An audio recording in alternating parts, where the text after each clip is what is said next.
Hello and welcome to episode 5 of the 905 podcast with me, Roland Tanner, and my co-host Joel McLeod. Hi Joel, how are Hello. you doing this week? Doing well, thank you. Well, this week we are having a bit of a change of pace from the previous episodes.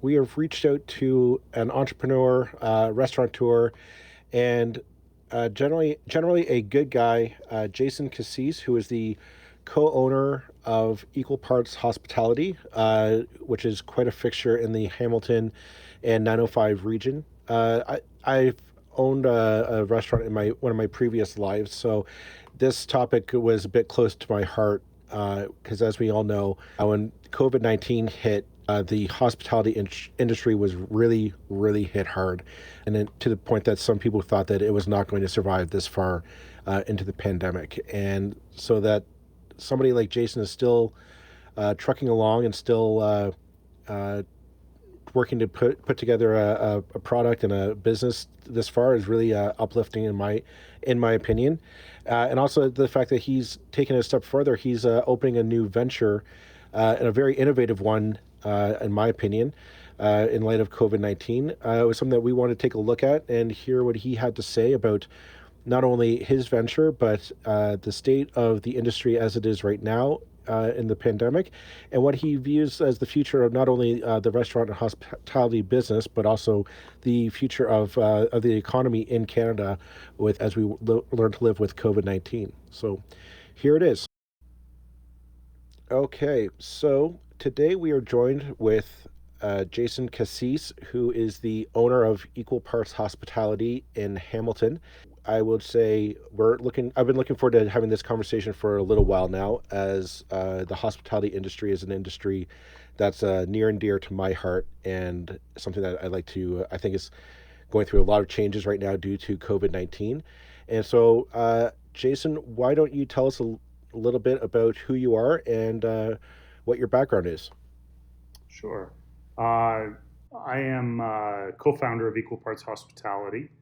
We're located in Hamilton, and we have 3 restaurants, a couple of golf courses, an event space. We do consulting work for various people. We've created an installation with Detour Coffee and Collective Arts at the Hamilton Airport. We have created a beer garden for McMaster Innovation Park, and we are opening our first extended stay hotel product in Waterloo in September. So you have a little bit of experience in the hospitality industry, is what you're telling us. Just a little bit, maybe too much.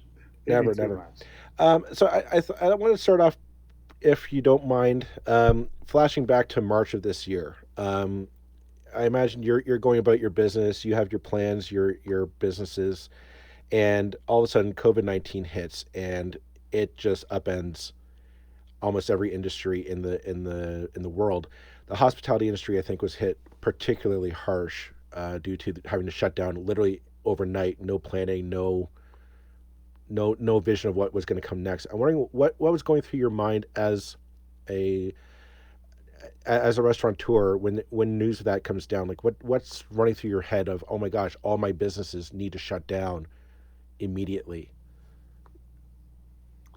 Uh, First of all, it was almost surreal to lay off that many people and to not know what the outcome is going to be of your businesses and their livelihoods and your livelihood was incredibly difficult. So we laid off about 150 people very quickly within absolutely no time. We had one employee with us of the 150, and it was a very, very tumultuous time to understand what was going to happen next and what was required to stay solvent. Um, and that was the key piece of everything. Staying solvent was like a daily mantra. We had to freeze payments. We basically froze our payables. We paid out our staff. We converted all of the food in our kitchen. Our chef was amazing. He froze everything that would have gone bad otherwise. We then started feeding all of our staff. They would come in and pick up staff meals twice a week because we didn't want to see them, be hungry. It was an unbelievable time of both insecurity and giving at the same time. It was, you gave what you could because you couldn't do anything else, so you may as well do good with a bad situation, and that's really how we handled it. And kudos to my business partner Jarrett Young. He was formerly vice president of operations at OMB in Toronto, and I'll tell you something. Without him and my chef John Forcier, I would absolutely not have gotten through this thing emotionally or mentally intact, nor would half of our employees, I think. They were incredible at how they handled not only the unwinding, but the wind back up of the business. Did you partake in the wage subsidy or in the rent relief program offered by the federal government when it came out? We did. The very first thing we did was to apply for an emergency bridge loan through the BDC. I had initiated a conversation with BDC because of our hotel group anyhow. We were looking to acquire a staffing company at the time as well. So we had, at that moment in time, hatched this relationship that came in very handy. So we acquired some emergency bridge loan money from BDC. We participated in wage abatement and the rent abatement as well. And I got to tell you, I don't think I've ever been more proud to be a Canadian than in the review of those programs. People can, throw mud against the wall about they're not perfect or they're this or they're that, but my gosh, they're there. They were there for anyone to pretty much take advantage of. I mean, a few people slipped through the cracks, but for companies that had, dozens or hundreds of employees, it really, really helped. I got to tell you. Well, that's actually quite. Well, that's good to hear. That's good to hear. I mean, obviously, extraordinary times and extraordinary measures, but it's certainly positive to hear something like that.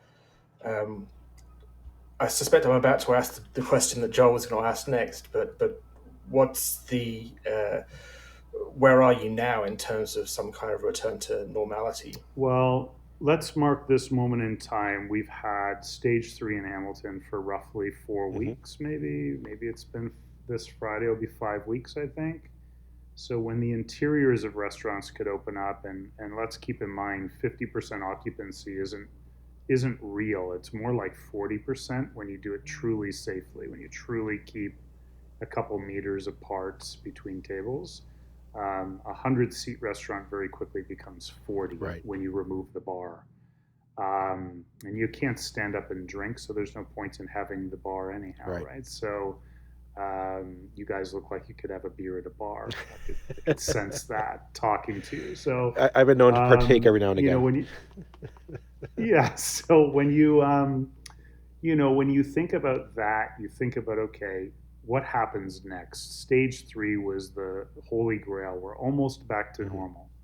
And virtually nobody showed up the first couple of weeks. It was terrifying. It was absolutely like wow, we've opened the interior of our restaurant, we've staffed up, and we have 3 tables all night. Right. So if you could imagine what that led to, the insecurities that led to. But surely enough, as the weeks have unfolded, each week is, the sales have week over week have increased, and we're definitely getting back to what feels like a normal, if you will. So, on that note, I guess that kind of brings us to your current venture, which is Mama Rosa. Am I pronouncing that correctly, or am I muddling it? Yeah, Mama Rosa Italian Kitchen. Right. No. Why don't you just tell us what that's about? Because I think sounds like a really interesting concept for the COVID-19 world. Sure. Well, let me start with why we did it. We did it because we were afraid that, despite the fact that we got to launch phase 3, there's no guarantee we're not going to get shut down. As we speak right now, I read an article before the podcast that the mayor of New York is threatening to shut down all the restaurants in New York City right now.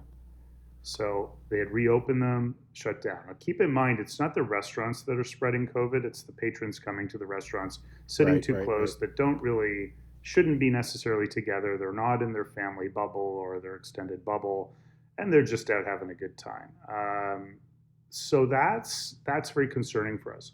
So when I raised the red flag to Jarrett and Chef John, I said, guys, we gotta do something as a hedge, because we've got, three, I would call them mid-end fine dining restaurants that, it's not exactly the food that you want to deliver all the time to a family of four at home, or is it affordable?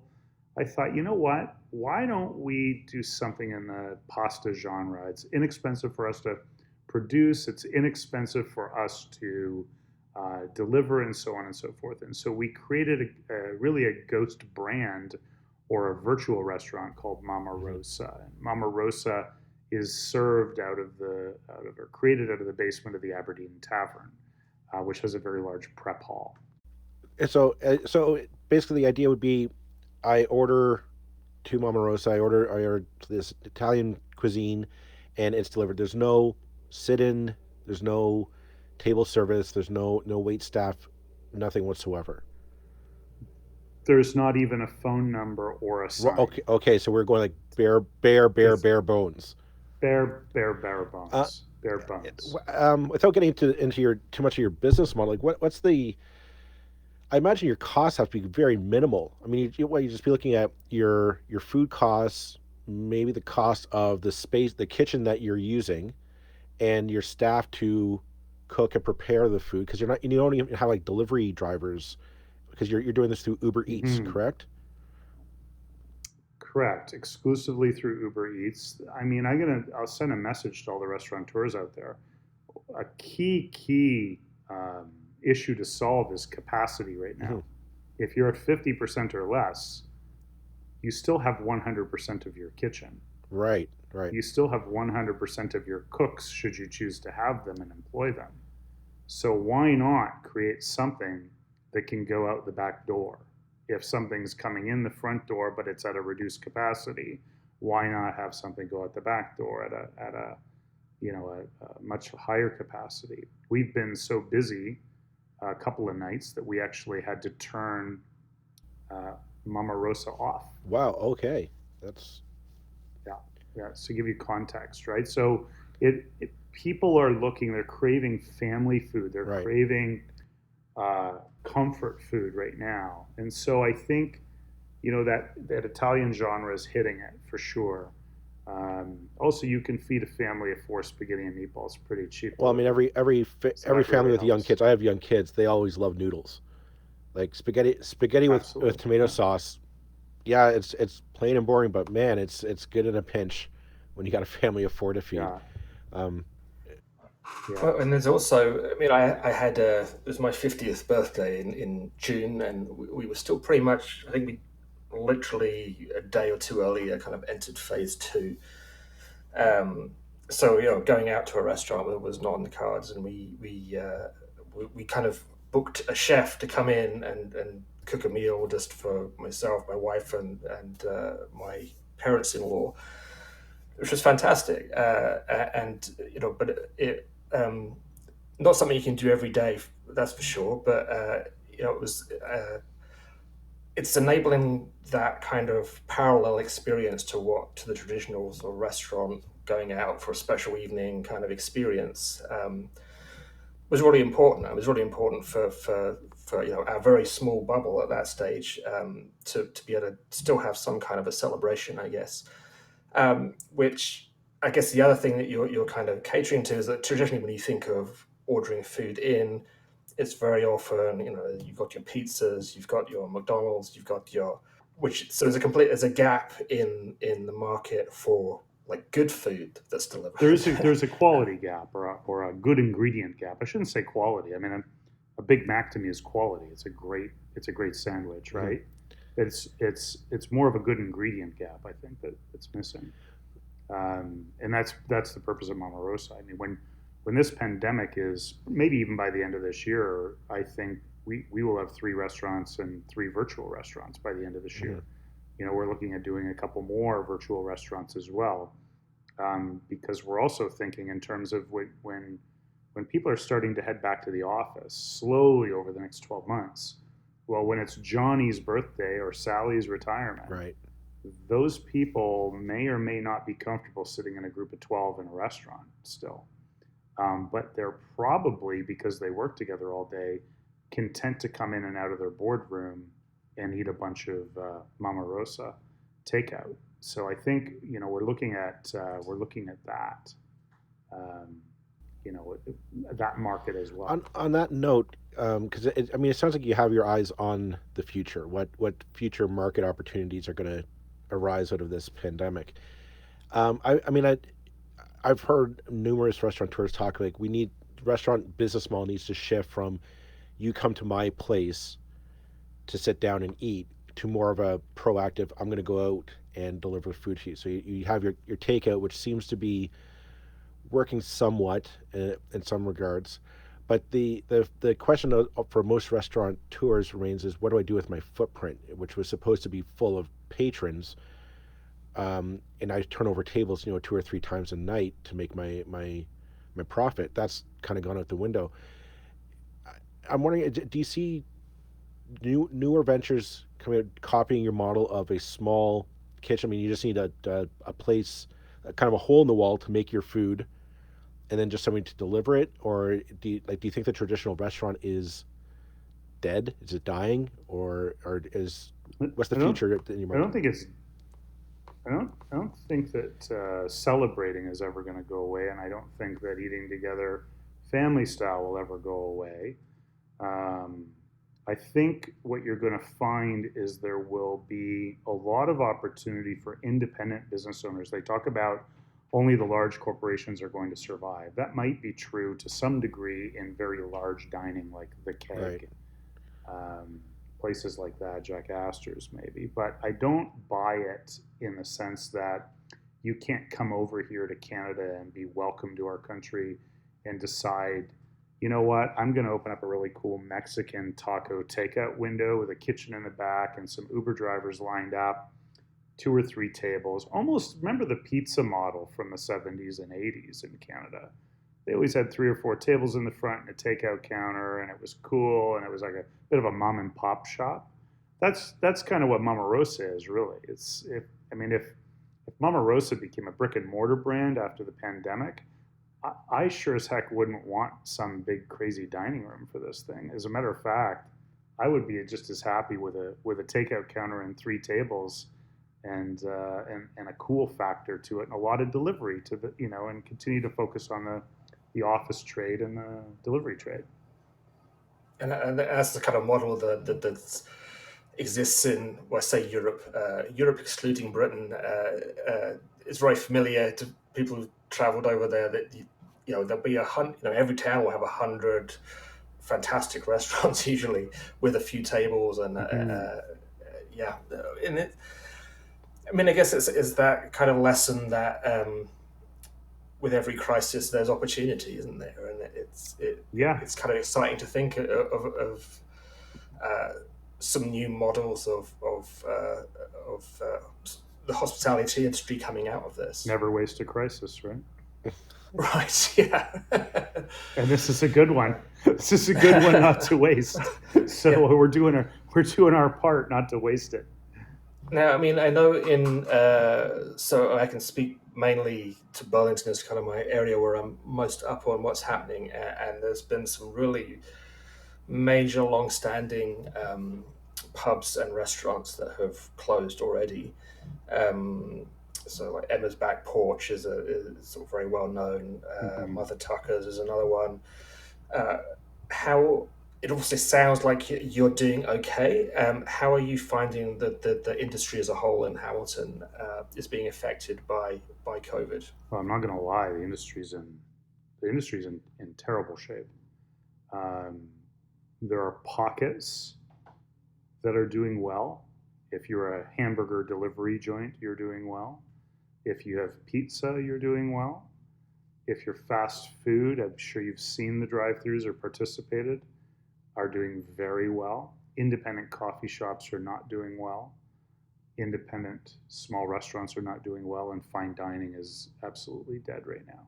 So I would say that there are pockets of hope, keeping in mind that it's usually the same amount of money slushing around. It's just choosing to be spent differently upon its return, and keeping in mind that the term we like to use is temporary. You know, if you Google pandemics, it'll be tough to find one that lasts longer than 2 years in terms of COVID, anyhow, Mhm. coronavirus. So I like to think with a glass half full, and think that in a in a temporary scenario, the restaurant industry will come back strong. If you guys remember the moment in time after the high interest rate period in the early 80s, from 1979 to 1982, there was very high interest rates, lots of bankruptcies, lots of commercial real estate available to be leased. The period of time between 1984 and 1989 was just fantastic. It was extraordinary growth. So I think maybe what we're going to find coming out of this thing is an extraordinary period of growth and some opportunity, perhaps some reversion to the mean as well, in the sense that you're going to see maybe we had about 15% or 20% too many restaurants on the streetscape. Um, Perhaps we overbuilt condominium podiums. I think that's an issue of planning. I'm still uncertain why they build so much retail at the base of every tower when you drive through beautiful areas of downtown Hamilton that have no retail, like in Durand. There's barely a retail shop, and they're May get lovely. you back onto the podcast to talk about that in more detail one day. That's an Yeah, you should interesting get one. Jason Thorne on here. That's what you should do. Get Jason Thorne on here. Yeah, yeah, no, that's a topic we're very interested in. Yeah. But yeah, I mean, well, obviously, let's hope it's not only temporary, but relatively short.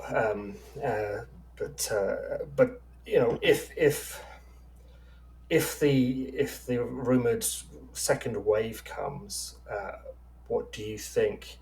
You know, can we be better prepared this time for a second wave to um, find ways through it that don't require just shutting everything down? Do you think? Yeah, I think culturally, our second wave would look a lot like Sweden's first wave. You know, whether you agree or disagree with Sweden, um, what they rarely talk about is how poor the economy did during all of that. Yes, it didn't get decimated like North America's economy or other countries' economies, but it certainly wasn't hopping along either. And I think that a second wave would be very much a consumer confidence driven wave where, you know, I think it's going to be up to the consumer to keep things in check. And so if they're going to shun dining in restaurants or working out in gyms or taking your kid to school for that matter, then I think there'll be a percentage of the population that will just naturally gravitate to austerity as opposed to jumping all over. You know, tonight we're going to party like it's 1999. I don't think you're going to see that in a second wave whatsoever. I think that fatigue has set in, and that's why you're seeing a lot of what you're seeing now with these parties. I think that'll pass. I think we're up for a bit of a cold winter. Pardon, the expression. I think that you know it's hard to wrap your head around not going to Florida for your family vacation, or out west or out east or Mexico or Cuba or wherever you like to go. I think that can be a little bit upsetting, but I also think that again is born some leisure opportunities in Ontario. I mean, I bet you we sell out of cross country skis this year. I bet you can't get a lift ticket this winter.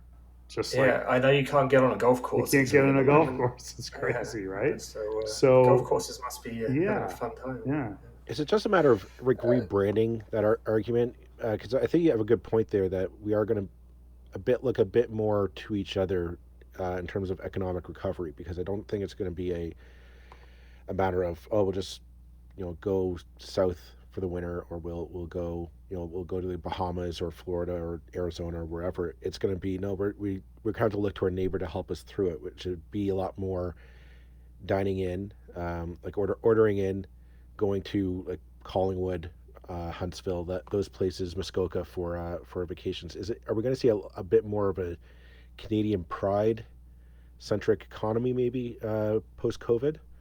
Oh, I'm seeing that for sure. You know, whether you love the provincial government or hate the provincial government, or nor here nor there, the Made in Ontario stickers are talking about. I think it's a great idea, honestly. I'm proud of my country. I'm proud that my country supported me in a time of need. Let's face it. If they didn't reach out and support our workers with CERB, and they didn't reach out with CEWS and the wage abatement and all of those things, let me tell you, we would be way worse off. We would be Argentina, for gosh sake. We would be in a heap of trouble. Um, I don't think I'd be doing this podcast. You know, I think there's something to be said for taking care of everybody, particularly in a time of need that's global. Um, you know, Bill Gates talked about it the other day. He said that, you know, wealthy countries need to help less wealthy companies when a vaccine comes along, because what's the point of continually spreading a virus, right? And I think it's the same can be said within our community. We need to help each other out and stay local, be local, spend local, local being our province, and keep the money here. It's been extraordinary for some businesses that have seen great sales as a result of this. Um, I read a stat recently that something like 20 or 25 cents of every dollar is being saved right now. It's hitting bank accounts. That's a remarkable savings rate, and I think that's why you can't get pressure treated lumber to build a deck at the moment, because all the decks have been built this summer by every handyman swinging a I'll hammer, agree with right? that. I've noticed around my neighborhood, there's an awful lot of home improvement projects happening. A lot of roofs being redone and a lot of driveways being repaved. So I think everyone says, well, if I'm going to be home, I might as well have a nice driveway to park on. I'm out of questions, but you know what, Jason? I'm going to give you the final word. What would you have to say to people as we're heading into the fall, in terms of how we can help our local businesses, our local restaurants, and our economy as a whole? Well, I would say that keep it local. Lend everybody a hand, because there's lots of people who need a hand right now, and and a little patience goes a long way in a pandemic. And I think most importantly, something my doctor told me while we had a beer. He said, "These things are temporary. This too will pass. Put on a mask and live a little." I can't top that, so I'm going to leave it at that. Okay, so now we're going to go on to our In Other News section. And I guess I'll start off with a couple of related stories from Burlington and Hamilton. The first story was reported today in the Burlington Gazette, which is Burlington's best known blog and a newspaper online. And it goes over the kind of staff announcement, or the planning department announcement in Burlington to council, that they are really struggling to keep up with work and have been for a long time. They're also struggling with the number of vacancies they have. They currently have 7 vacancies in a department of 29, and have struggled to keep staff.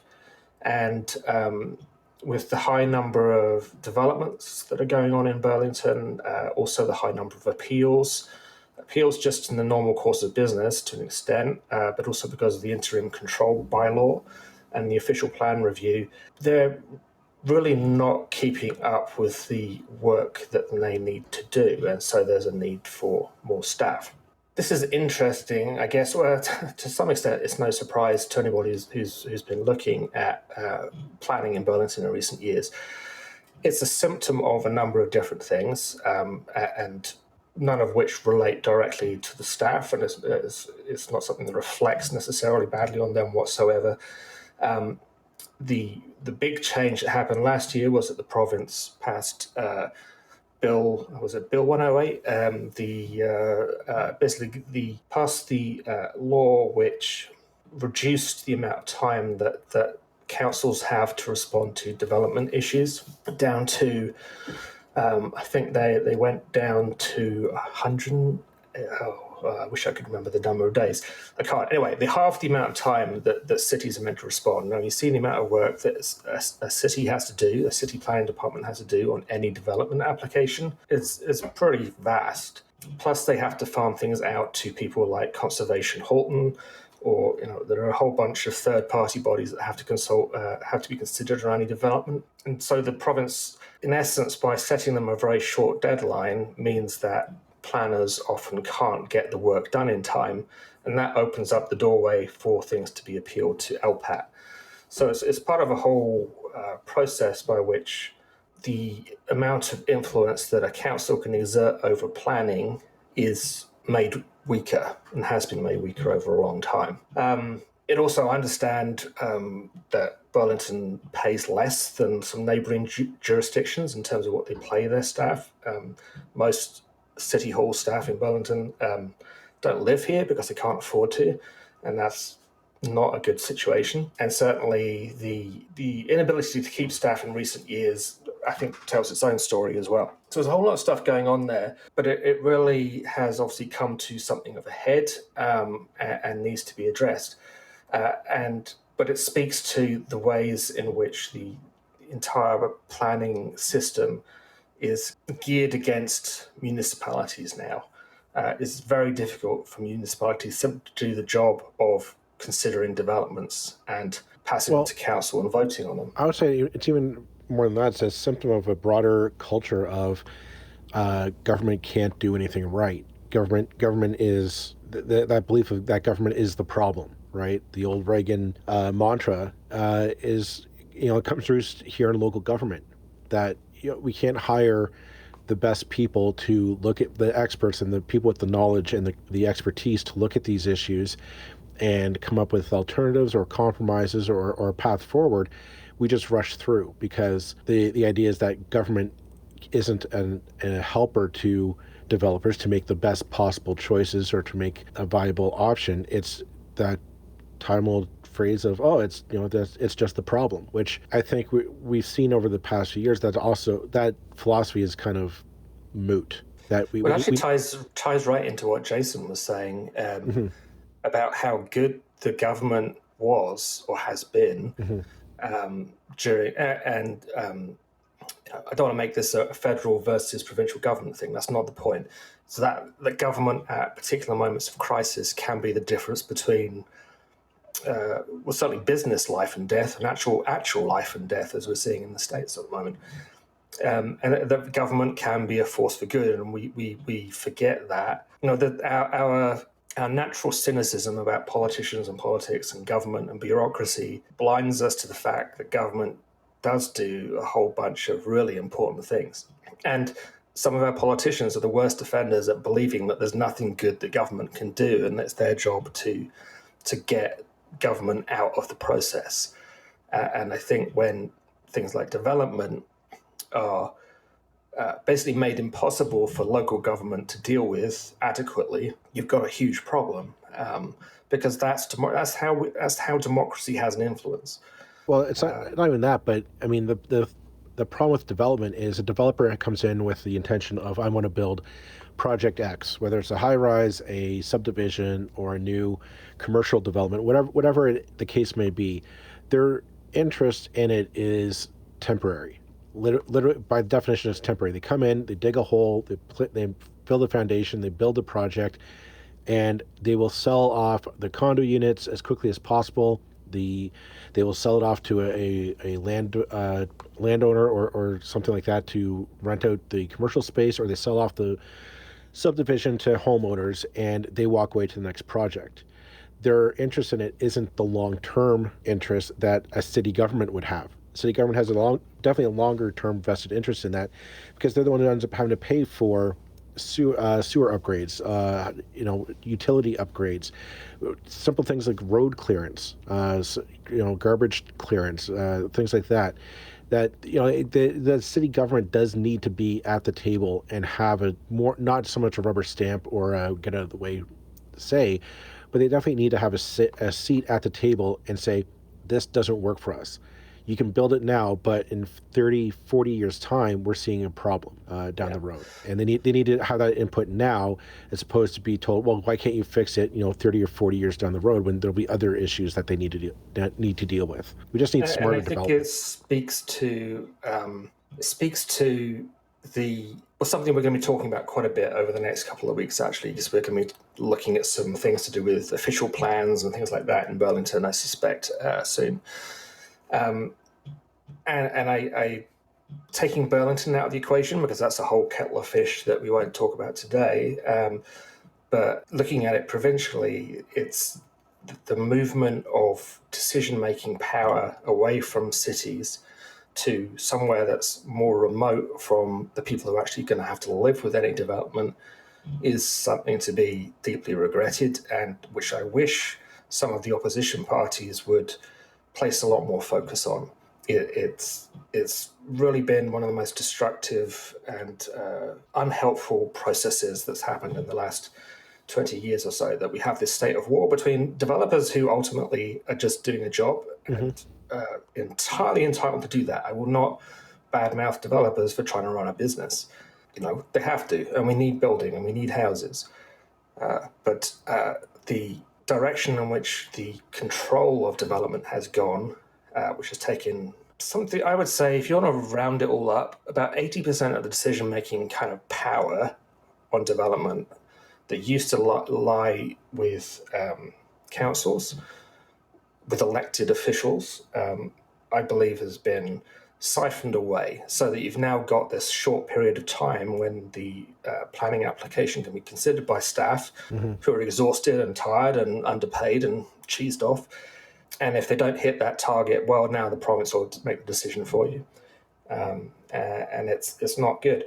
And on top of that, now we've had, I think this came out about a week and a half ago, that in Hamilton, the Mountain Brow area, which is there's what was formerly the Hamilton Psychiatric Hospital, it's been lying derelict for quite a long time. The province had worked out a deal with Mohawk College, the previous provincial government, and that would have seen an extension to Mohawk and the restoration of the Victorian Manor House that's on that land.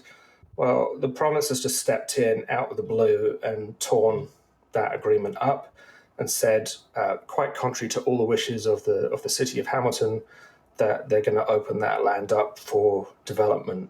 And so this is, again, the province stepping in, as it can do via a ministerial zoning order, I think it is, which is a tool that the minister has for extraordinary circumstances. It's been discussed in relation to the quarry debate in Burlington, that at a final sort of decision, a minister can step in, but not for just things like this. There's absolutely no reason why the province should be intervening in Hamilton, what's basically Hamilton's business, to make a decision like this, and to tear up a deal that had been struck that was going to benefit the community, was going to open up a piece of land to the public via Mohawk College. And again, it's this the province knows best attitude, which is particularly worrying. And to be honest, it's not. I think this current provincial government is particularly prone to that kind of arrogance, but it's not. Every provincial government has this issue. Every government has this issue.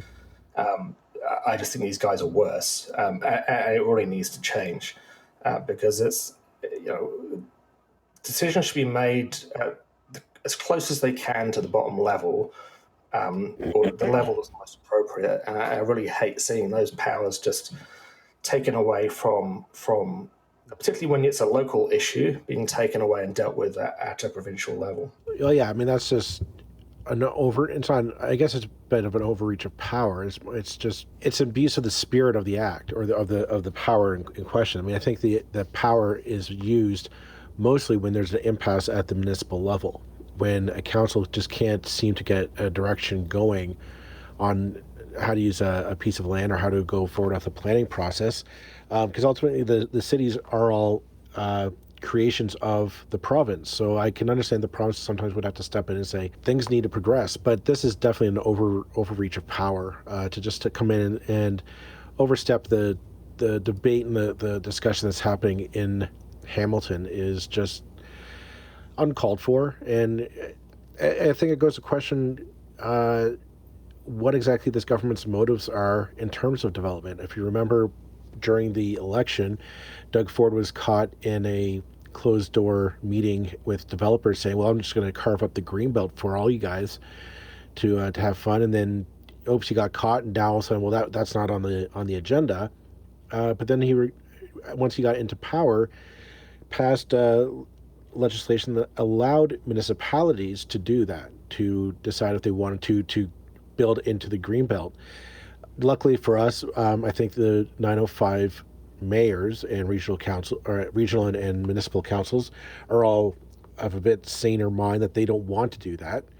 But it's just Yeah, that attitude of, just they've never met a tree that they don't want to flatten, or or a buck they don't want to make off of turning something into a condominium. and there's 2 points I'll make further to that. One, that despite the best intentions of our mayors, which were universally, we don't want this power, that ability to expand the boundaries of the city onto green space is appealable at LPAT by developers. Not only is it appealable at LPAT by developers, and I think the area that they can ask for is something like 40 acres, but a developer can register 20 or 40 numbered corporations. Each one can put in a appeal for a neighboring piece of land. So your 40 acres becomes 80 becomes 160, becomes whatever. And that's happening in Hamilton right now. There has been the first appeals coming in from developers to add green space to Hamilton so they can build sprawl, basically, which is what we've been trying to avoid now, and which the province tells us they want us to avoid since the Places to Grow Act back in 2005, I think it was, 2004-5. It's never about what powers the cities have, it's the powers that are appealable. Mm-hmm. Because the minute something is appealable, it will be appealed, and it will be routinely appealed. Until at least it's established that LPAT will not side with on a particular issue. But if they do side, then you've got a precedent, because it's a judicial body, and once they've made a decision in one place, they have to apply the same decision in every other place. So if the first one goes in favor of the developers, you're screwed. So really bad news. Really unhelpful to everything that's going on. The entire way in which the province does business on this, I think, obviously this is something I've talked a lot about over the years. And ultimately, a lot of the problems we see at a municipal level that we tend to, sometimes with a lot of justification, and some with less so, that we often assign as a municipal problem and say, why isn't council stopping X or Y or Z, is really about the powers that the province has taken upon itself over the last few decades. Anyway, I could ramble on about that one for a long time. What's your topic of the week, Joel? Well, I had wanted to follow up on last week's story episode. We had spoken with HDSB and HCDSB trustees about the back to school plans. I won't rehash that, but if our listeners recall, the Halton Catholic School Board at that time did not have a plan in place. I just wanted to follow up to our listeners to say that they have voted in a plan. I'm not going to get into the details because we just don't have the time to do that. I'm not going to nitpick around that, but I would say we're going to put a link to it in the show notes so you can follow up with that if that's relevant to you.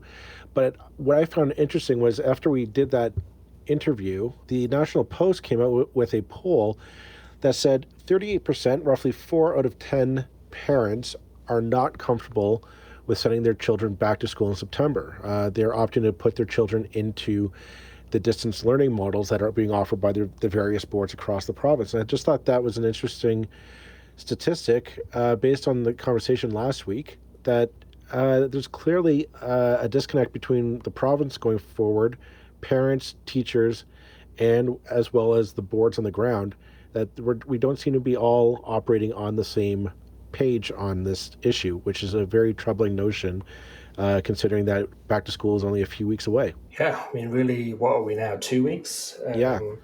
It's yeah. I mean, and I think we've discussed this quite a bit now. We've basically had 2 episodes just dealing with this, and I think it's the fact that we keep discussing is because nothing seems to be finalized. Everything still seems to be somewhat fluid, and there's more announcements still coming out. Yeah.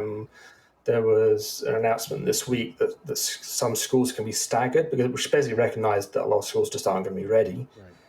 Right. So there'll be staggered reopenings. But, and it comes back to that thing of like, why would I send my child to a school which is for some reason not having to abide by the rules that I'd expect at a supermarket?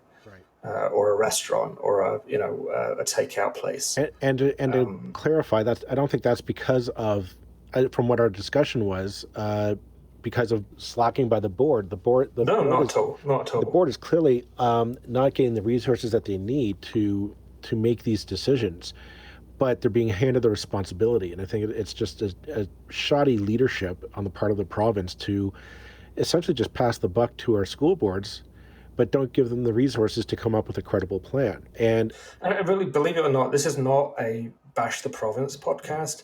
It just so happens that these are bad decisions being made. It's like, sure, kids have to go back to school. Oh, we need to do our best to get them back to school. It's going to cost money. We're kind of, we've delved deep into the national pocket already through this thing. Is it really worth nitpicking about employing some more teachers, doing this thing right, having the equipment, having the cleaning products, having the people to use the cleaning products? Mm-hmm. It just seems like complete insanity to me, I have to say. And if I had a kid, which I don't, I would be definitely in that 40%, I have to say. Well, I'll be honest. We're still on the fence. We are still weighing our options because we just don't know. I don't think I'm alone. I think a number of other parents out there are probably nodding their heads at me, saying, "Yeah, they don't know either. We wanted this to be just a regular back to school year. It's shaping up not to be. We want to make the best choice, but it's a rock in a hard place, and with our options being presented to us, and it's something we'll have to keep an eye on. I'm not going to let this go because this is my side project, but hopefully hopefully this all ends up with a better happy ending at the end, and that's all I'll say about that. I'll just throw in again that what you said, that the boards and the teachers who are having to deal with this, whether they want to or not, are doing huge amounts of work. And I know the HDSB had a sort of marathon session the other day that lasted past midnight, I believe. And I think they were quite vocal about their difficulty with many of the things they're being asked to do. But ultimately, they have to do what they're told under the law.